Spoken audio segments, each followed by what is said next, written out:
जय श्री राधे, हर हर महादेव, जय माता दी। कैसे हैं आप सभी? आप सभी के बहुत सारे कमेंट्स मुझे प्राप्त होते हैं कि यह बताइए कि हमारी मनोकामना कितने दिन में पूरी होगी और हमारी मनोकामना कब तक पूरी नहीं होगी। इस कामना से हमने कोई भी व्रत, त्योहार, पूजा पाठ इत्यादि किया था, इसी कारण से मैंने यह भी उपाय किया था, तो कब पूरी होगी, क्यों पूरी नहीं हो रही है, तो इस बारे में ही आज पूरे विस्तार से आपके सभी प्रश्नों का जवाब मिल जाएगा।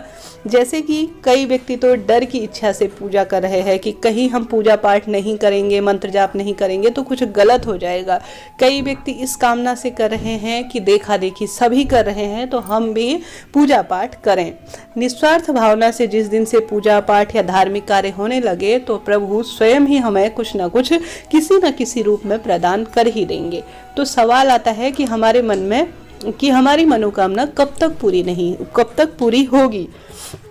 तो देखिए दोस्तों, भगवान निश्चित किए रहते हैं कि कब किसको क्या मिलेगा, किस रूप में मिलेगा।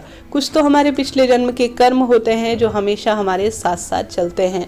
मनुष्य का भाग्य पहले ही थोड़ा सा लिखा गया है, जैसा कि शास्त्रों में वर्णन है। कुछ अपने कर्मों के द्वारा वह अपने भाग्य को बदलता है और उसका निर्माण करता है। ऐसे में कोई भी चीज़ हमें निश्चित समय पर चाहिए ही चाहिए। यह बच्चों की जो भावनाएं होती है वह हमारे अंदर पूर्ण रूप से हमारे मन को आक्रोशित करती है, हमें प्रेरित कर देती है कि भगवान से हमें मांगना है या हमें यह चीज़ तत्काल ही चाहिए। परंतु भगवान कुछ न कुछ, अगर किसी भी जो पूजा पाठ का फल नहीं मिल रहा है या किसी उपाय को फलित होने में या किसी भी कार्य को फलित होने में समय लग रहा है तो इसके पीछे भगवान कुछ न कुछ अच्छा सोचते हैं। इस बात को हमेशा ध्यान रखिए। जैसे कि उदाहरण के तौर पर ले लीजिए, अगर आप कोई भी उपाय, पूजा पाठ या कोई भी आप साधना कर रहे हैं, आपको लगता है कि मुझे यह सरकारी नौकरी चाहिए, परंतु आगे चलकर उस समय तो आपको लग रहा है हमारी पूजा पाठ सब व्यर्थ गई, हमें सरकारी नौकरी नहीं लग रही है, भगवान हमारी नहीं सुनते, और आप प्राइवेट सेक्टर की जॉब में चले जाते हैं। और आगे चलकर प्राइवेट सेक्टर की जॉब में आप किसी उच्च पद पर आसीन होते हैं, आप अपने जीवन की जो भौतिक सुविधाएं हैं सभी अर्जित कर लेते हैं और एक निश्चित अच्छी पद पर आपका जीवन चल रहा है, परंतु उस समय आप पिछली बातों को भूल जाते हैं। वहीं दूसरी ओर सरकारी नौकरी लग रही है, आपकी मनोकामना पूर्ण हो गई है, परंतु किसी ऐसे दुर्गम क्षेत्र में लग रही है जहां पर आपका रोज धोकर आना जाना है और मानसिक शारीरिक परेशानियां आपको झेलनी पड़ रही हैं। तो यह सोचिए कि भगवान ने आपको प्राइवेट सेक्टर की जॉब में भेजा है या किसी व्यापार इत्यादि में लगाया है, तो उस समय आपकी मनोकामना पूर्ण नहीं हुई, परंतु यह मनोकामना किस रूप में आपको मिली है या आपने जो पूजा पाठ, व्रत जो भी किया है वह किस रूप में भगवान ने आपको दिया है, इस बारे में सोचिए।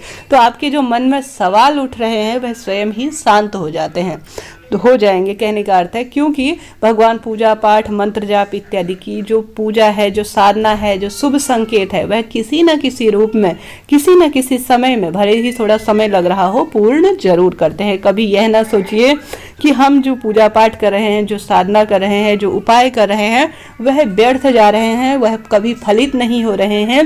ऐसा कभी मन में न लाइए। अगर कोई भी आप पूजा पाठ के कार्य कर रहे हैं, कितने समय बाद फल मिलेगा यह भगवान निश्चित करते हैं और किस रूप में फल मिलेगा यह भी भगवान निश्चित करते हैं। तो कभी इस तरह से ना सोचे और गिनती गिन कर यह ना करें कि पूजा पाठ करें, इतने समय हम पूजा करेंगे, इतना मंत्र जाप करेंगे या इतनी उपाय करेंगे या इतना कार्य करेंगे और हमें इस रूप में फल मिलेगा। देखिए दोस्तों, भगवान सूक्ष्म रूप में कण में वास करते हैं और वह देख रहे हैं कि किस व्यक्ति को किस तरह से, किस रूप में, किस आधार पर देना है। हमारी सूक्ष्म नजरें अभी यह चीज़ें नहीं देख पाती हैं, परंतु आगे चलकर यह हमें उचित लगता है। थोड़ा सा धैर्य रखिए, थोड़ा सा पेशेंस रखिए और कुछ चीज़ें, अपने कर्म हमें करने हैं और सारी चीज़ें भगवान के ऊपर छोड़ देनी है। वह किस रूप में देंगे, कैसे देंगे, यह उनकी माया है, हमारा कार्य है कर्म करना। साथ ही भगवान जरूर उसका फल कुछ न कुछ, किसी न किसी रूप में आपको देंगे ही। तो इस तरह से यह जानकारी थी। मुझे उम्मीद है आप सभी को इन सवालों का जो आपके आ रहे थे जवाब मिल गया होगा कि भगवान हमारी मनोकामना कितने दिन में पूर्ण करेंगे। दोस्तों, किसी भी चीज़ को दिन में ना गिनिए, कभी भी अपने कर्मों पर ध्यान दीजिए, फल भगवान किसी ना किसी रूप में और किसी ना किसी तरह से देंगे।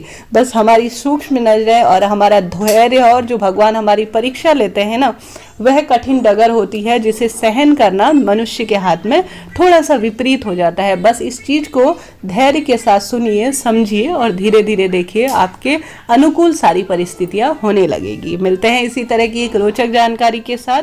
जय श्री राधे, हर हर महादेव।